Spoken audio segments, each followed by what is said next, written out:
One shot revision of Netaji का चश्मा, let's go.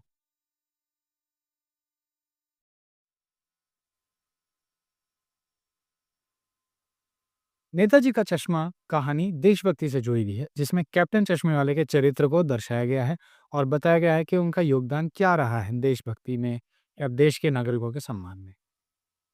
चलें, हवलदार साहब हैं, जिनको हवलदार साहब भी कह सकते हैं, वो हर 15 दिन में कंपनी के काम से कस्बे से गुजरा करते थे। कस्बे का नाम नहीं दिया है। अच्छा, कस्बे का मतलब क्या होता है? ना तो प्रॉपर गांव ही होता है, ना ही प्रॉपर शहर भी होता है, मिला जुला कोई रूप होता है। वो जो कस्बा था, उसमें एक सीमेंट का कारखाना था, एक बच्चों का स्कूल, एक लड़कों का स्कूल, एक लड़कियों का स्कूल, 2 ओपन एयर सिनेमा घर, एक सीमेंट का कारखाना, कुछ जिन्हें पक्का मकान कहा जा सके वैसे पक्के मकान, जिसे बाजार कहा जा सके वैसा एक बाजार था। उसी उसी कस्बे में एक उत्साही नगर पालिका भी थी। मतलब नगर पालिका थी, उसका एक उत्साही बोर्ड था और वो कुछ ना कुछ काम कराते रहते थे। लेकिन जब उनका टेन्योर खत्म होने में आया, जब उनकी शासन की अवधि खत्म होने में आई, तो उन्होंने सोचा यार कुछ रिमार्केबल चीज़ छोड़ के जाए जिससे लोग हमें याद करें। तो उन्होंने सोचा कि मुख्य शहर के मुख्य बाज़ार के मुख्य चौराहे पर सुभाष चंद्र बोस जी की एक प्रतिमा लगवाई जाए, मूर्ति लगवाई जाए। ठीक है, लगवा दी जाएगी। अब क्योंकि सरकारी सरकारी ऑर्डर है, सरकारी फरमान है, तो अब सरकारी कामों में तो टाइम लगता है और ऐसे फाइलें चलती रहीं, बहुत टाइम लग गया। टाइम लगने के बाद ये नहीं पता कि भाई कितना पैसा खर्च हो जाएगा, कौन-सा आर्टिस्ट अच्छा रहेगा, कौन-सा आर्टिस्ट नहीं रहेगा, क्वालिटी ऑफ मटेरियल क्या होना चाहिए, वो सारी चीज़ों में कन्फ्यूज़ होने पर और टाइम कम रहने की वजह से वहीं लोकल के ही एक टीचर को, जो सच में कोई टीचर ही थे, उनको काम दे दिया और उन्होंने पूछा दिया, "हाजी 1 महीने में पटक देंगे मूर्ति बना के।" और उन्हें दे दिया और फाइनली उन्होंने 1 महीने में बना के भी दे दिया। मूर्ति बना के भी दे दी। 2 फुट की मूर्ति थी, टोपी की नोक से लेके जो सीने का कोट का दूसरा बटन होता है, 2 फुट की मूर्ति थी। फौजी वर्दी में थी नेताजी की मूर्ति, उसे बना दिया। नेताजी की मूर्ति में नेताजी काफ़ी सुंदर लग रहे थे और उन्हें देखते ही दिल्ली चलो और तुम मुझे खून दो, मैं तुम्हें आज़ादी दूँगा, ये सब चीज़ें याद आती थी। अच्छी सराहनीय कोशिश थी मास्टर साहब की, लेकिन एक कमी थी मूर्ति में कि मूर्ति का चश्मा नहीं था। कई सारे सवाल हैं कि क्यों, क्या वजह रही होगी, क्यों चश्मा नहीं बन पाया था? बहुत सारे सवाल हैं कि क्या और बारीकी के चक्कर में संगमरमर का वो फ्रेम था वो टूट गया था या शीशे वाला सोच नहीं पाया है, बहुत सारी चीज़ें। ठीक है, आगे चलते हैं। हवलदार साहब जब पहली बार इस कस्बे से निकल रहे थे, तो चौराहे पर रुके पान खाने के लिए। तभी उन्होंने नेताजी की मूर्ति को देखा। अब उन्होंने क्या देखा, संगमरमर की मूर्ति है, उसपे काला फ्रेम मूर्ति को पहनाया हुआ है। हवलदार साहब चक्कर में बोले, वो व्हाट? ये क्या है? मूर्ति संगमरमर की और काला चौड़ा फ्रेम उसको पहना रखा है जैसे एक असली चश्मे का होता है। तो क्यूरियस हुए, पान वाले से पूछा, हाँ भाई ये क्या माजरा है? मूर्ति पत्थर की लेकिन चश्मा असलियत का? तो पान वाले अपनी लाल काली बत्ती सी दिखा दे, हा हा हा, कैप्टन चश्मा वाला बदलता है। मतलब व्हाट? कैप्टन चश्मे वाला बदलता है मतलब? बोलता अरे मतलब मान लो किसी को वो ये काला फ्रेम चाहिए तो वो मूर्ति पे से निकाल लेगा, वो मूर्ति पे दूसरा लगा देगा, सिंपल। नेताजी की समझ में नहीं आया भाई ये चल क्या रहा है, मतलब मूर्ति पे चश्मा चेंज हो रहा है, क्यों चेंज हो रहा है? वो चेंज तो कर रहा है बंदा। तो अब उन्हें ध्यान आया, उन्हें समझ में आया, अच्छा नेताजी की मूर्ति पर चश्मा बन नहीं पाया था। तो कोई देशभक्त है जिसका नाम है कैप्टन चश्मे वाला। तो नेताजी की बिना चश्मे की मूर्ति उसे ऐसा लगता है जैसे अपमान हो रहा हो नेताजी का, लेकिन नेताजी ने हमारे देश के लिए बहुत बड़ा योगदान किया था, हम सबको पता है। तो वो क्या करता है, उसका चश्मों का जो भी रहेगा उसका, उसमें से एक चश्मा लगा देता है नेताजी के पास और नेताजी से ले लेता है जब कोई किसी कस्टमर को चाहिए होता है। तो वो फाइनली समझ गए। अब दूसरी बार जब हवलदार साहब गुज़रे, तो उन्हें देखा गया, फिर से मूर्ति में कुछ अंतर है। तो उन्हें पता चला कि हाँ, ये रेगुलरली ऐसा करता रहता है ना?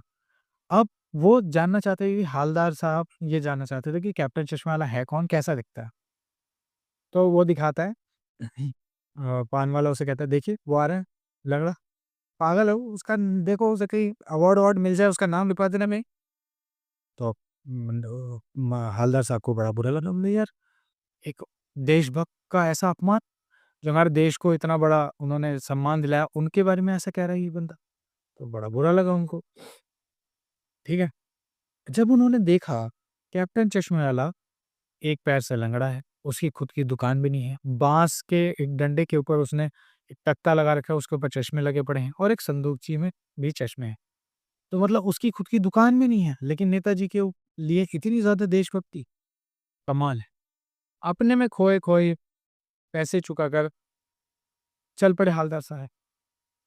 चश्मे वाले की देशभक्ति के सामने आदर से सिर झुकाते हुए जीप की तरफ चले। मतलब यार कमाल का है, ऐसा वो सोचते हुए गए।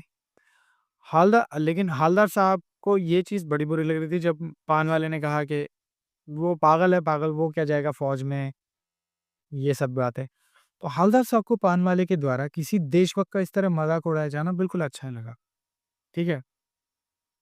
अभी आगे क्या होता है? अगले 2 सालों तक हालदार साहब अपने काम के सिलसिले में कस्बे से गुज़रते रहे और नेताजी की मूर्ति पर बदलते हुए चश्मों को देखते रहे। अचानक फिर एक बार ऐसा हुआ कि मूर्ति के चेहरे पर कोई चश्मा नहीं था, कैसा भी चश्मा नहीं था। उस दिन पान की दुकान पर भी कोई आदमी नहीं था, चौराहे की मोस्टली जो ज़्यादातर दुकानें हैं बंद थी। उसके अगली बार जब अगेन 15 दिन बाद जब हवलदार साहब उस कस्बे से गुज़रे तो मूर्ति के ऊपर आँखों पर कोई चश्मा नहीं था। आज पान की दुकान खुली थी, तो हवलदार साहब रुके, पान वाले से पूछा, "क्यों भाई, मूर्ति की आँखों पर चश्मा नहीं है, तुम्हारे कैप्टन साहब कहाँ हैं?" तो पान वाले की आँखों में आँसू आ गए, उसने बोला कि कैप्टन चश्मे वाला मर गया। जब हवलदार साहब को कैप्टन के मर जाने की बात पता चली, तो उसके मन में बड़ा दुःख हुआ और फिर वो सोचा, क्या होगा उस राष्ट्र का जो अपने देश की खातिर अपना सब कुछ घर गृहस्थी, जवानी सब कुछ दाँव लगा देते हैं और आज की पीढ़ी उन पर हँसती है। देशभक्तों पर हँसती है आज की पीढ़ी और दूसरे देश की संस्कृति के लिए अपने आप को बेचने के लिए तैयार रहती है। यहाँ से बोर्ड्स का बहुत सारा सवाल आता है। 15 दिन बाद जब फिर अपने काम के सिलसिले में उसी कस्बे से हालदार साहब गुज़रे, तब उन्होंने सोचा कि यार मूर्ति की आँखों का चश्मा होगा नहीं।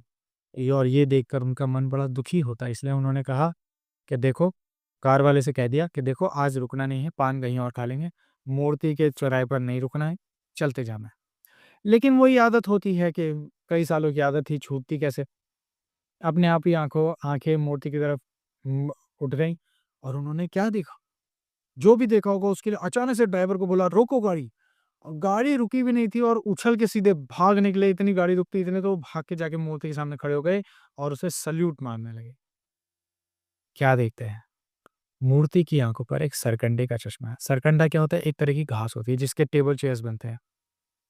मूर्ति की आँखों पर जो सरकंडे का बना हुआ चश्मा है, जो बच्चे अक्सर खेल-खेल में बना देते हैं, ये उम्मीद जगाता है कि भले से जो ज़्यादा समझदार लोग हैं, देशभक्तों की कदर ना करें, देश की कदर ना करें, लेकिन शायद आने वाला जो यूथ है, आने वाला जो लोग होंगे, जो यंग लोग होंगे, वो इस देश को सँभालेंगे, इस देश का ध्यान रखेंगे, देशभक्तों की कदर करेंगे, सबके सबके बलिदानों की कदर करेंगे। ये आज का chapter I hope you like it. Like, share, subscribe और कोई भी डाउट रहे तो कमेंट सेक्शन में लिख देना। Thank you so much. PDF आपको मिल जाएगी इसकी। Thank you so much. Bye.